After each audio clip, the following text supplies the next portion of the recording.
When Technology and Humanity Cross. Chapter 7, When Technology and Humanity Cross. This chapter examines how technological progress intersect with human dignity, rights, and the pursuit of the good life. It for learning outcomes, historic foundation and the Universal Declaration of Human Rights, or UDHR, ethical tension posed by AI, robotics, genetics, and GNR, and reflective questions and activities for students. This chapter talks about how modern technology affects human life, especially our dignity, rights, and the way we live. As the technology continues to grow, it brings many benefits, but it also raises important questions about what is right and what is wrong. The chapter is based on the idea of human rights, especially from the Universal Declaration of Human Rights. This document reminds us that every person deserves respect, freedom, and protection, even in a world full of advanced technology. It also discusses different technologies like artificial intelligence, robotic, genetics, and nanotechnology. These are called GNR technologies. While they can improve our lives, they can also create ethical problems. For example, AI might replace human jobs, genetic engineering can change human traits, and robots might affect human relationships. Because of this, the chapter encourages us to think deeply about how we should use technology. It asks questions like, does this technology respect human dignity? Does it help people live a good life? Or does it harm others? In conclusion, the chapter teaches us to be responsible and ethical user of technology. It reminds us that even if technology is powerful, human values and rights should always come first. Evaluate human experience. This means understanding how people live, feels, and experience life, especially in today's modern world. It concludes looking how technology, society, and culture affect our daily lives. Example, people today use social media to communicate. While it helps them stay connected, it can also cause stress or insecurity. Evaluating human experience means understanding both in the positive and negative effect of this. Assess contemporary human experience to extend personal function and support flourishing. This means studying modern life situation and using that understanding to improve oneself and help others live better lives. Example, online learning has become common. Some students struggle with focus and others benefit from flexibility. By understanding this, students can create better study habits like setting a schedule or to improve their performance. Discuss human rights. Human rights are the basic rights and freedom that every person deserves no matter who they are. Example, everyone has the right to education, freedom of speech, and privacy. Discussing human rights means understanding these rights and why they are important for all people. Explain the importance of human rights amid changing social conditions and advancing technology. As technology grows, new challenges appear. This outcome focuses on why human rights protected even with these changes. Example, with the rise of artificial intelligence and online platforms, personal data can be collected easily. It is important to protect people's privacy so their information is not misused. Identify protective laws. This means knowing the laws and policies that protect people, especially when facing modern problems related to technology and ethics. Example, in the Philippines, the Data Privacy Act of 2012 protects people's personal information online. This law ensures that companies and organizations handle data responsibly. All of these learning outcomes focus on understanding human life in today's world, protecting human dignity, and ensuring that people can live safely and meaningful despite rapid technological changes. Good day, sir. So, I'm going to tackle about human dignity and the good life. The good life depends on a just, progressive society where citizens can flourish. Human dignity, recognition of each person's absolute moral worth is the foundation of freedom, justice, and peace. UDHR Preamble. When dignity guides our actions, we become more free, empowered choice, more rational, valuing logic and science, and more loving, respecting persons. Protecting fundamental human rights is essential as conditions change. It says that a good life is possible only when we live in a fair and improving society where everyone is treated equally and given chances to succeed. It also explains that every person has human dignity, meaning each person is important and deserves respect. This idea comes from the Universal Declaration of Human Rights, which teaches that respecting people leads to freedom, justice, and peace. It also says that if we respect others, we become more free because we can make our own good choices. We become more rational because we think wisely and use knowledge. We become more loving because we treat others with respect and kindness. And lastly, it reminds us that even if the world changes, we must always protect human rights so everyone continues to be treated fairly. For example, gender equality. All people, male, female, bisexual, and others, should be treated fairly even if they have different genders. Everyone should have the same chances to study, work, and join community activities.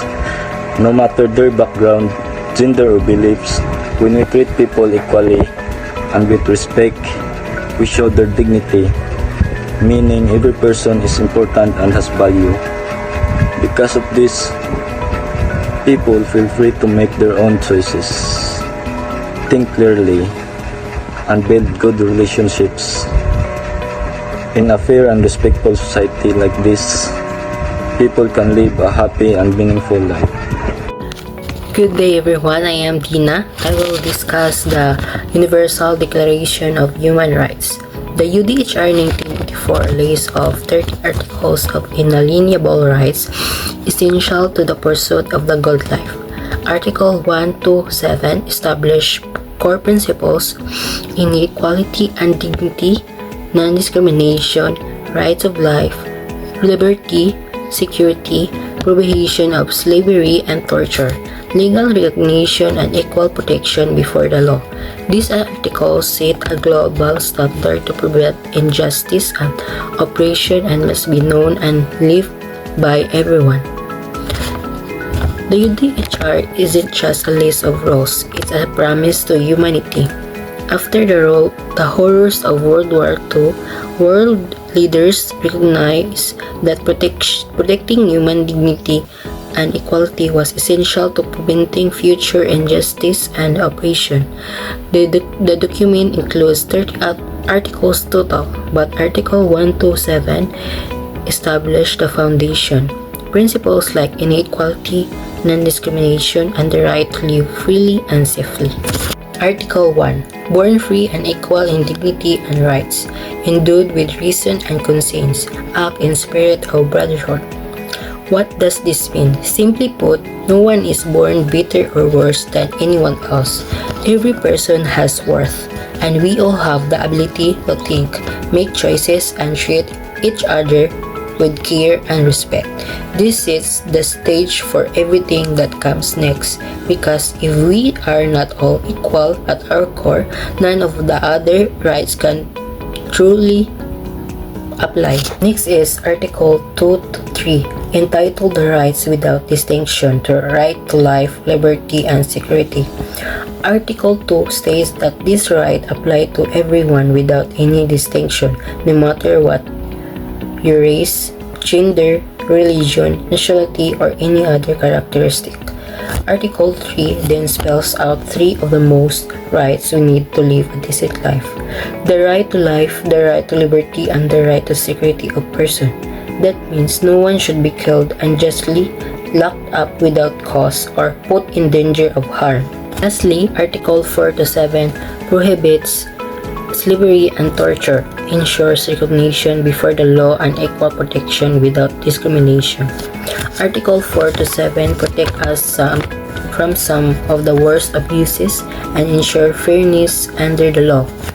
Article 4 prohibits slavery, forced labor in all forms, a practice that violates every principle of human dignity. Article 5 says no one shall be subjected to torture or cruel, inhuman, or degrading treatment. Article 6 and 7 guarantee that every person has legal recognition as a human being and that we all get equal protection under the law. No one is above the laws and no one left unprotected. To sum it up, Article 127 of the UDHR are not just words on paper. They are the building blocks of a just, peaceful world. They remind us that every life matters and that we all have a role to play in making sure these rights are known and lived by. Good day, everyone! Today, we are examining one of the most significant shifts of the 21st century, the evolving relationship between humans and robots. This isn't just about science fiction anymore. It's about a dual-sided reality where incredible machine efficiency meets profound ethical and economic challenges. The second pillar is the economic threat. This evolution brings us to a looming economic crisis, specifically in the business process outsourcing or BPO sectors. AI excels at routine data processing and customer interactions. Because of this, it is estimated that 1 million Filipino BPO workers could be affected. This isn't just a statistic, it represents a potential mass unemployment when machines can handle customer service 24/7 without fatigue. The very livelihood of an entire workforce is put at risk. There are three main pillars to focus on. The first pillar is the evolution of automation.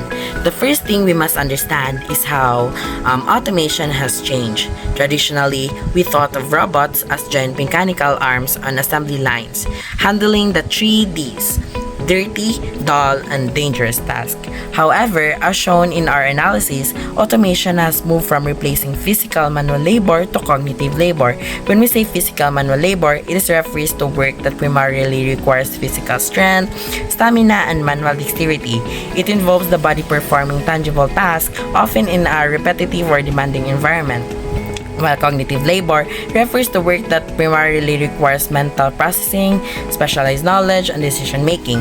It involves the brain analyzing information, solving problems, or communicating ideas. With advanced business analytics and AI, machines are now processing massive datasets and making complex decisions. They are stepping into roles like analysis and management that we once thought we were exclusively human. Everyone, my name is Ayan Cyrus Arbragas and I'm reporting the AI human likeness and moral consideration. As AI and robot approach human-like cognition and behavior, ethical question multiply: should human-like machine receive moral consideration? How do we prevent the explanation and by the robots. What regards protect person from machine errors and harms. The Philippines may not yet widely produce household robot, but AI adoption, especially in business analytics, demand sensitive regulation and legal ethical framework. Emphasize the need moral consideration for human-like machine. Questioning how society can prevent the exploitation of and by the autonomous system. While the text note that the Philippines is not yet a major producer or physical household robot.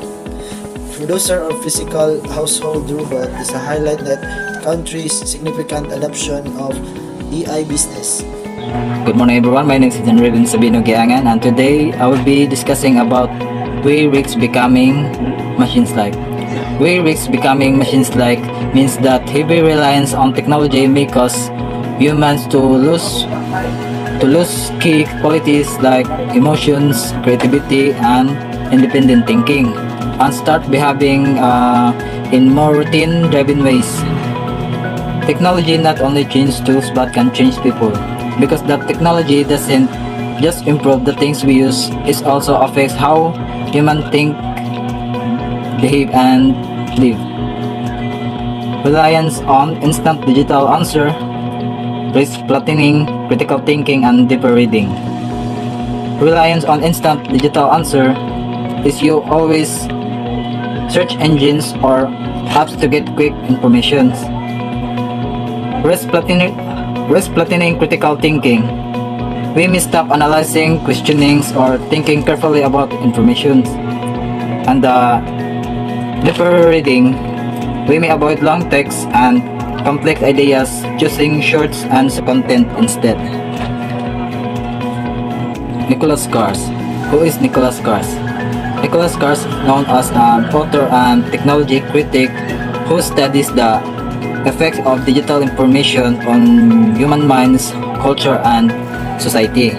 He is especially famous for his essay and book like Is Google Making Us Stupid?, where he examines how the internet and digital tools may be changing the way we use, think, read, and focus.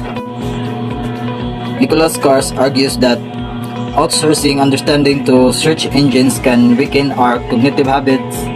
Our intelligence may flatten as we rely more on mediated, bite-sized information rather than sustained reflections. Besides the concerns that technology may be making us stupid, Nicholas Cars explores several important ways digital technology affects our minds and society. He warns that while technology offers many benefits, and it's also risks making us more distracted, less thoughtful, and increasingly dependent on machines, ultimately changing how we live and think. That's all. Thank you. Good morning everyone, my name is Pritzkel Sabandal. My topic is why the future does not need us, Belljoy's warning. Belljoy warned that genetics nanotech robotics could threaten humanity because these technologies can self-replicate and scale rapidly. And while promising cures and enhancement, incremental advance can accumulate great power and danger. GNR is more accessible than past catastrophic technologies and thus more prone to misuse or accident, making caution, reflection, and regulation imperative. The promise is potential for near immortality, disease cures, improved quality of life, and the peril is self-reflection, rapid spread, small scale, accessibility increase, risk of abuse of catastrophic accidents. The GNR concern is, unlike past catastrophic technologies with nuclear weapons that require large-scale infrastructures and resources, GNR can self-replicate, evolve rapidly, and be developed or accessed on a small scale. Even incremental advance can accumulate into immense power, increasing risk of accidental disaster, intentional misuse. The promise is these technologies offer transformative benefits, potential breakthrough in disease treatment, cures for genetic disorders, enhancement to human health, and even the possibility of extending human lifespan significantly, thereby improving overall quality of life. The fear is their self-replicating nature, ability to spread quickly, and accessibility mean they could be weaponized, accidentally released or spiral out of control. For example, engineered pathogens of self-replicating nanomachines could pose existential threats of humanity. Zoe argue this makes caution, public reflection, and thoughtful regulation essentials. That's all. Thank you.